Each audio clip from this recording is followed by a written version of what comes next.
નમસ્કાર દર્શક મિત્રો, હું છું રૂપલ વણીચિયા. સંપૂર્ણ ન્યૂઝમાં આપનું સ્વાગત છે.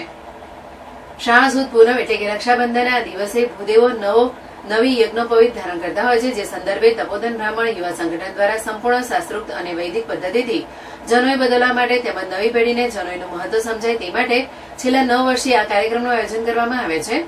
જેમાં આજ રોજ લક્ષ્મણ ટેકરી મહાદેવના મંદિરમાં શાસ્ત્રી શ્રી બાલકૃષ્ણ ત્રિવેદીના માર્ગદર્શન હેઠળ સંપૂર્ણ શાસ્ત્રોક્ત વિધિ તેમજ વૈદિક પદ્ધતિ દ્વારા મોટી સંખ્યામાં ભૂદેવોએ હર હર મહાદેવના નાદ સાથે નવી જનોઈ ધારણ કરી હતી.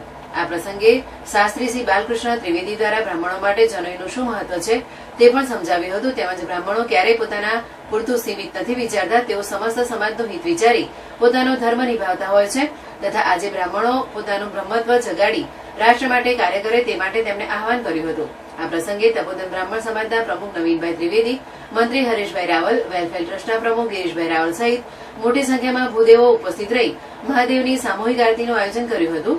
આ કાર્યક્રમને સફળ બનાવવા તપોધન બ્રાહ્મણ યુવા સંગઠનના પ્રમુખ વિપુલભાઈ રાવલ, મંત્રી બ્રિજેશભાઈ રાવલ સહિત યુવા સંગઠનના કારોબારીના સભ્યોએ ભારે જહેમત ઉઠાવી હતી.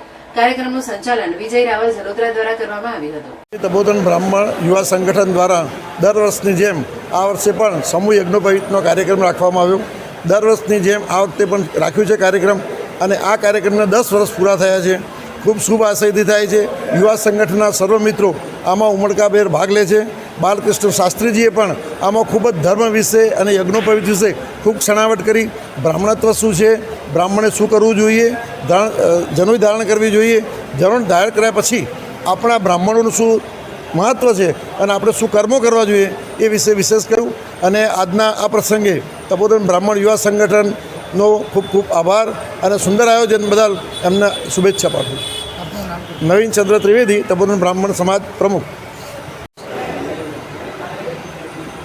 શ્રી તપોધન બ્રાહ્મણ યુવા સંગઠન આયોજિત દર વર્ષની જેમ પાલનપુર લક્ષ્મણ ટેકરી ખાતે આજે ખૂબ સમાજના યુવાનો વડીલો દ્વારા આયોજન યજ્ઞોપવિત બદલવાનું કરવામાં આવ્યું. એ અંતર્ગત દરેક બ્રાહ્મણોને આજે દરેક જગ્યાએ અલગ અલગ જગ્યાએ નદીના તટ ઉપર હોય, કોઈ પવિત્ર દેવાલયોમાં હોય, પણ યજ્ઞોપવિત ધારણ કરવાનું મહત્ત્વ શું છે? યજ્ઞોપવિત બ્રાહ્મણના સંતાનને 8 વર્ષ પછી અવશ્ય આપવી જ જોઈએ. એ દ્વિજત્વ છે, બીજો જન્મ છે બ્રાહ્મણ, એવું કહેવાય છે. બ્રાહ્મણત્વ ધારણ કર્યું છે. અને યજ્ઞોપવિતની અંદર ભારત વર્ષના બધાય દેવતાઓનું આવાહન કરવામાં આવે છે. પ્રથમ તંતુથી ઓમકારાય નમઃ, તો ભગવાન બ્રહ્મા, વિષ્ણુ આદિ ભગવાન યમ, પિતૃ એ બધાય દેવતાઓનો યજ્ઞોપવિતમાં વાસ છે.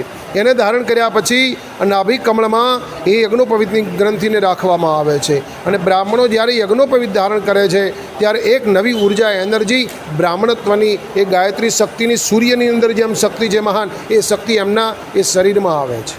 એટલા માટે દર વર્ષે દરેક જગ્યાએ બ્રાહ્મણો ગાયત્રીની અને સૂર્યની ઉપાસના થકી આ યજ્ઞોપવિત ધારણ કરતા હોય છે. એના મુખ્ય દેવ ભગવતી ગાયત્રી મહાશક્તિ છે અને ભગવાન સૂર્યનારાયણ છે.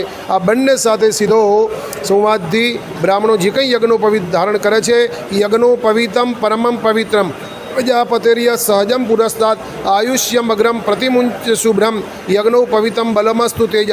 બળ, તેજ, જ્ઞાનવર્ધક હોય તે યજ્ઞોપવિત છે.